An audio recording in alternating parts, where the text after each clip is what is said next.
বন্ধুরা, আমি আজকে একটা রেসিপি করছি। রাতের একটু ভাত বেঁচে গেছিলো, তাই দিয়ে আমি একটু আলু পেঁয়াজ দিয়ে একটা রেসিপি বানাচ্ছি। দেখুন কিভাবে বানাচ্ছি।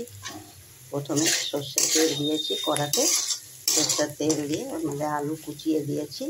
তার মধ্যে কতগুলো একটু কারি পাতা দিয়ে দিয়েছি। কারি পাতাগুলো তেলের আলু ভাজার সাথেই দিয়ে দিয়েছি। আর একটু লেবু পাতা দিয়েছি, গন্ধরাজ লেবু পাতা। একটু নুন দিয়েছি, একটু হলুদ দিয়েছি, একটু লঙ্কার গুঁড়ো দিয়েছি, দিয়ে একসাথে সব। আর এর মধ্যে পেঁয়াজ দিয়েছি, 3টে পেঁয়াজ কুচিয়ে দিয়েছি, দিয়ে এগুলোকে ভাজা ভাজা করেছি। এখন এর মধ্যে আমি ভাতগুলো দেব। এর মধ্যে আমি ভাতগুলো দিয়ে দিয়েছি। ভাতগুলো দিয়ে এগুলোকে একটু ফ্রাই করব। এর মধ্যে আমি কাঁচা লঙ্কাও চিড়ে দিয়েছি। এখন এর মধ্যে আমার এটা ফ্রাই হয়ে গেছে।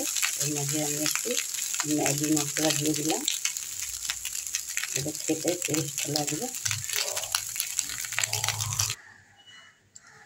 দেখুন আমার এইটা ভাত ফ্রাই হয়ে গেছে। এই ভাতটা ফ্রাই করার সময় পেঁয়াজটা কিন্তু বেশি ভাজবেন না, আলুটা ভাজার পরেই পেঁয়াজটা দেবেন। পেঁয়াজটা একটু কাঁচা কাঁচা থাকলে পরে খেতে টেস্ট লাগে। আমি এই যে গন্ধরাজ লেবু পাতা দিয়ে, কারি পাতা দিয়ে এটা ফ্রাই করলাম ম্যাগি মশলা দিয়ে। একবার এইভাবে বানিয়ে খেয়ে দেখবেন, তারপর আমাকে কমেন্ট করে জানাবেন কেমন হয়েছে। রাখলাম, টাটা, বাই।